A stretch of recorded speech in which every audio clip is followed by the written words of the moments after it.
রাত যখন গভীর হলো তখন দুলাভাই আমার রুমের দরজায় এসে নক করল। আমি জানতাম না বাহির থেকে দুলাভাই নক করছে। আমি ভয় পেয়ে আস্তে করে বিছানা থেকে উঠলাম। তারপর রুমের দরজার কাছে গেলাম। রুমের দরজার কাছে গিয়ে দরজাটা খুললাম। তারপর দেখলাম দুলাভাই। আমি দুলাভাইকে জিজ্ঞেস করলাম, এত রাতে আপনি আমার রুমে কিসের জন্য? দুলাভাই বলল, তুই এখন কোনো কথা বলবি না, চুপচাপ শুয়ে পড়ো। দুলাভাই এই কথা বলে আমার ওড়নাটা সরিয়ে দিয়ে যা করেছিল তা শুনলে তোমরা ঠিক থাকতে পারবে না। তাহলে আসল ঘটনাটা শুরু করি। আমার নাম কল্পনা, থাকি ময়মনসিংহ শহরে। একদিন এক বান্ধবী, নাম সবিতা, বলল, আমি আগামী ছুটিতে বড় আপার বাসায় যাব, তুই যাবি আমার সাথে। কল্পনা আপা এখন কোথায় থাকে তা বললি না, আগেই কিভাবে বলি যাব কিনা? ও হ্যাঁ, এই দেখ, আসল কথাই বলা হয়নি। শোন, বড় আপা এখন চট্টগ্রাম থাকে। যাবি? হ্যাঁ, যেতে পারি যদি মাকে রাজি করাতে পারিস। ঠিক আছে, সে ভার আমার। সত্যিই কলেজ বন্ধ হবার পর বাসায় ফিরে এলাম। বিকেলে সবিতা এসে হাজির। মায়ের কাছে বসে অনেকক্ষণ ভূমিকা করে আসল কথা বলল, খালাম্মা, আমি পরশু দিন চট্টগ্রাম যাব। বড় আপার বাসায় কল্পনাকে আমার সাথে যেতে দিবেন না? কল্পনা কিভাবে যাবে? আমি রাজি হলেও ওর বাবা দিবে না। তাছাড়া তুমি কার সাথে যাবে? কেন, দাদা নিয়ে যাবে। আমি কয়েকদিন থাকব। দাদা আমাকে রেখে চলে আসবে, আবার বড় আপার সাথে আমরা ফিরব। কয়দিন থাকবে? বেশি না, মাত্র 1 সপ্তাহ। ও, কল্পনা আসবে? হ্যাঁ, আপনি একটু বলেন খালুকে। আচ্ছা, দেখি। শেষ পর্যন্ত বাবা রাজি হলেন।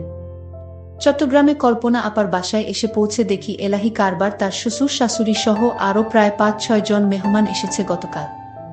খাওয়া দাওয়ার পর এখন চিন্তা শোয়া হবে কোথায়। আপা পাশের বাসায় গেল। সে বাসায় ভদ্রলোক একা আছে, তার ফ্যামিলি গেছে ঢাকায়। হ্যাঁ, আপা পজিটিভ খবর নিয়ে এসেছে, এই পাশের বাসায় থাকব। আমি আর সবিতা। আমাদের নিয়ে এসে পরিচয় করিয়ে দিয়ে গেলেন আপা। এই যে ভাই, আমার বোন সবিতাকে তো চেনেন, আর এ হল ওর বান্ধবী কল্পনা। আরে সবিতা, কেমন আছ? কখন আসলে? হ্যাঁ দুলা ভাই, ভালো আছি, আপনি কেমন আছেন?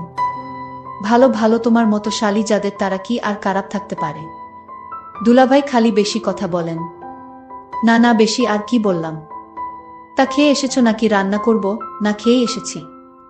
তবে শোন, সকালে কিন্তু নাস্তা বানিয়ে নিজেরা খাবে। আমাকে খাওয়াবে, তারপর যাবে, এবং যে কয়দিন থাকবে এই হিসাবই চালু থাকবে, বুঝেছ?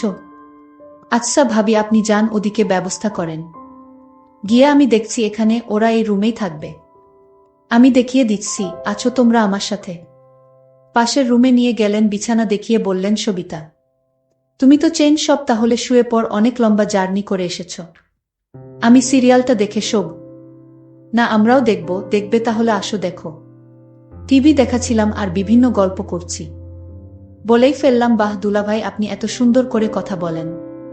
সবিতা আগে আপনার কথা কিছু বলেনি নাকি? আর কথা বলা, এই তো এমনি, আর কি। আচ্ছা, তোমরা চা খাবে? লম্বা জার্নি করেছ, ভালো লাগবে। কে বানাবে? আপনি বানাবেন?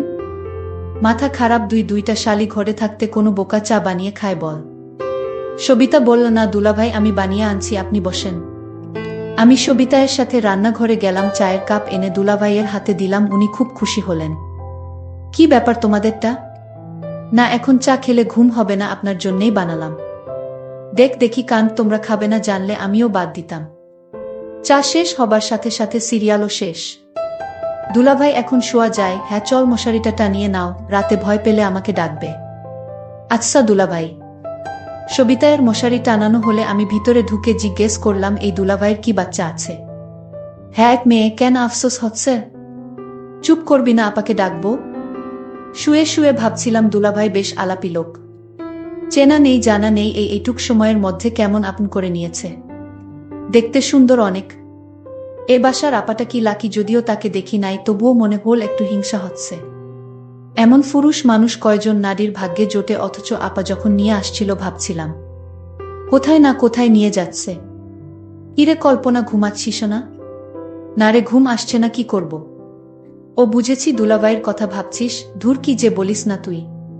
বারে খারাপ বললাম কিসে শুনি, তোর যেমন পছন্দ। দুলাভাই একেবারে হুবহু তাই, যদি তার বউয়ের না থাকতো তাহলে আমি প্রস্তাব দিতাম। আচ্ছা, রাত কত হয়েছে দেখেছিস, এখন ঘুমাবার চেষ্টা কর। পরের রাতে আবার এলাম।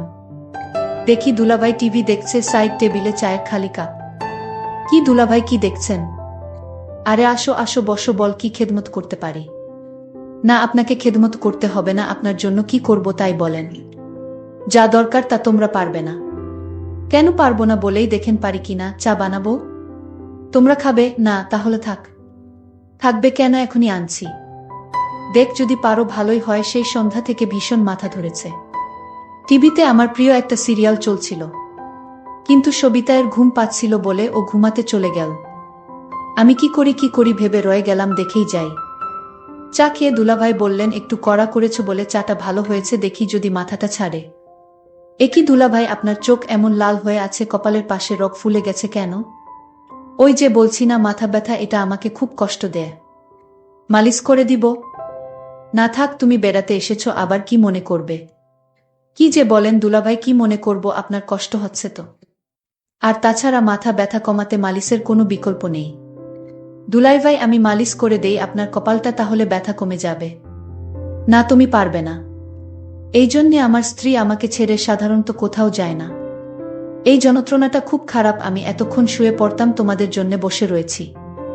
আচ্ছা, সবই ঠিক আছে, এখন আপনি কোনো কথা না বলে চলেন, বিছানায় শুয়ে পড়েন। আমি আপনার মালিশ করে দেই, আমি ভালো মালিশ করতে পারি।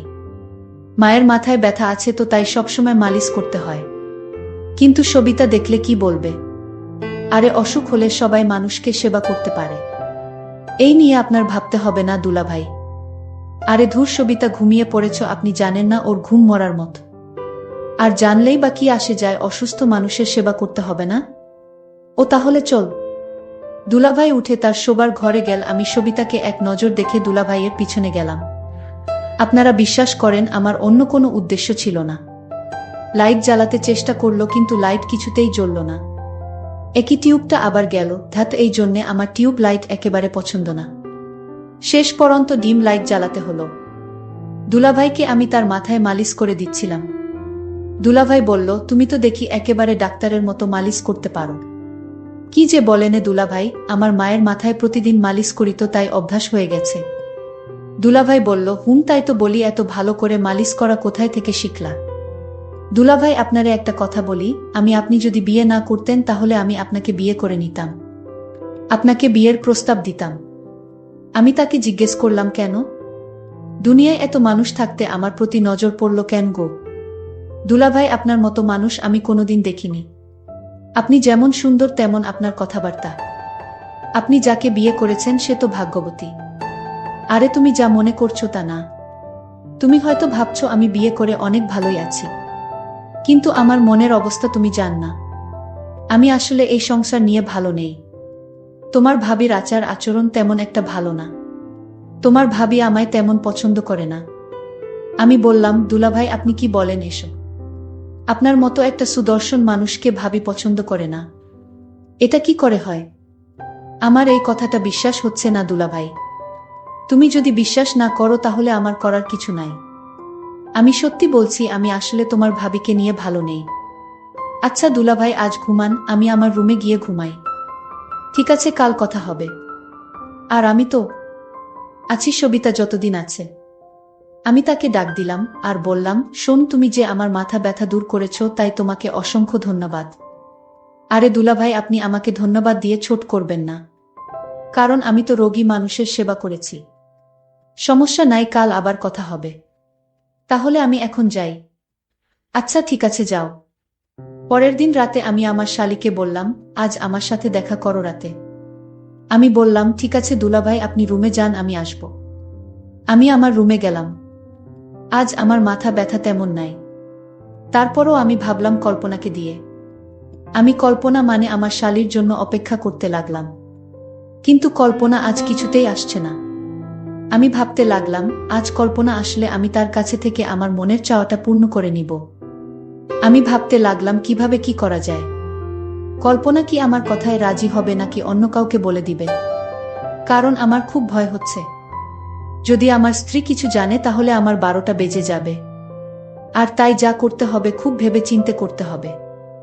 আমি কল্পনাকে আস্তে করে ডাক দিলাম, কল্পনা এইদিকে আসো তো, তোমার সাথে জরুরি কথা ছিল। আমি বললাম, দুলাভাই আসছি। আমি দুলাভাইয়ের ডাক শুনে তার রুমে গেলাম। আমি বললাম, দুলাভাই চা করে দিব। দুলাভাই বলল, তোমার হাতের চা খেলে আমার মাথা ব্যথা ভালো হয়ে যায়। তাই নাকি দুলাভাই? তুমি এমন ভাব করছো মনে হয় কিছুই তুমি জান না। দুলাভাই, আমি সব জানি, এমনি আপনার সাথে মশকরা করছিলাম। আরে তুমি আমার সাথে মশকরা করো, কিন্তু আমার মনের ভিতর তো কোনো শান্তি নাই। দুলাভাই, আপনি চাইলে আপনি মনে শান্তি পেতে পারেন। আমি বললাম, কিভাবে পাবো? তোমার ভাবি যে অহংকারী মানুষ, তার কাছ থেকে ভালো কিছু পাওয়া সম্ভব না। এরই মধ্যে আমার স্ত্রী বাসায় হাজির। তুমি চলে আসছো, তুমি না বলেছিলে আরো 2 দিন তোমার বাপের বাড়িতে থাকবে? আরে আমি এতদিন থাকলে তোমার কষ্ট হতে পারে, আর তাই ভাবলাম চলে যাই। আমি ভাবির ব্যবহার তো খারাপ দেখলাম না। ভাবি বলল, এই 2 দিন তুমি কেমনে আছো, কি করছো, ঠিকমতো খাওয়া দাওয়া করছো কিনা তা নিয়ে আমি মহা দুশ্চিন্তায় ছিলাম। আর তাই তো কোনো কিছু না ভেবে চলে আসলাম। যাক, ভালোই করেছে, তোমার ছোট বোন আসছে, তুমি আর কয়দিন থাকলেই হতো। তারপর ভাবি বলল, যাও তুমি স্নান করে আসো, আমি তোমার জন্য খাবার রেডি করছি। তারপর দুলাভাই স্নান করে আসলো। ভাবি নিজ হাতে দুলাভাইকে ভাত খাওয়াইয়া দিচ্ছিল। আমি এই দৃশ্য দেখে ভাবলাম, ভাবি তো দুলাভাইকে ভালোই যত্ন করে। তাহলে দুলাভাই কি আমার সাথে মিথ্যা কথা বলেছে নাকি? আর দুলাভাই আমার সাথে মিথ্যা কথা বলবে কেন? এখন আমি বুঝতে পারলাম, দুলাভাই আমায় মিথ্যা বলে আমার কাছ থেকে কিছু আদায় করতে চাইছিল। যাই হোক, দুলাভাইয়ের মক্কল বুঝতে আর আমার বাকি রইল না। আমি রাতে আমার রুমে খাওয়া দাওয়া শেষ করে সবাই ঘুমাতে গেলাম। তারপর রাত যখন গভীর হলো, তখন আমার রুমের দরজায় কারো নক পেলাম। তারপর আমি ভাবলাম, এত রাতে কে দরজায় নক দিল? আমি কিছুটা ভয় পেলাম। তারপর আমি আস্তে আস্তে বিছানা থেকে উঠলাম আর দরজার কাছে গেলাম। তারপর মনে সাহস নিয়ে রুমের দরজাটা খুলে দিলমা। তারপর যাকে দেখলাম সে আর কেউ না, সে আমার দুলাভাই। আমি দুলাভাইকে বললাম, আপনি এত রাতে আমার রুমে কিসের জন্য? দুলাভাই বলল, ওই দিন তোমায় বলেছিলাম যে আমার কপালে সুখ নেই।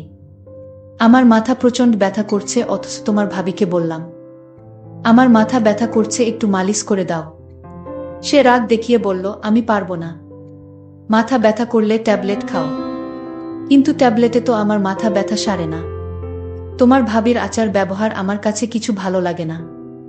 আমি দুলাভাইকে বললাম, তাহলে এখন আমি আপনার জন্য কি করতে পারি দুলাভাই? উনি বলল, তুমি তো ভালো মালিশ করতে পারো, তাই বলছিলাম। আমার মাথায় প্রচুর ব্যথা করছে, তুমি আমার মাথায় মালিশ করে দিলে ব্যথাটা কমে যাবে। তুমি যদি আমায় একটু সাহায্য করো। তখন কল্পনা বলল, করে দিতে পারি, তবে একটা শর্তে দুলাভাই। আমি কল্পনাকে বললাম, কি শর্ত তোমার? আমি তোমার সকল কথায় রাজি আছি। দুলাভাই, আপনি অদ্ভুত মানুষ। আগে আমার শর্তটা তো শুনবেন, তারপর আপনার কথা রাখব। দুলাভাই তখন বলল, কি শর্ত শুনি বলো।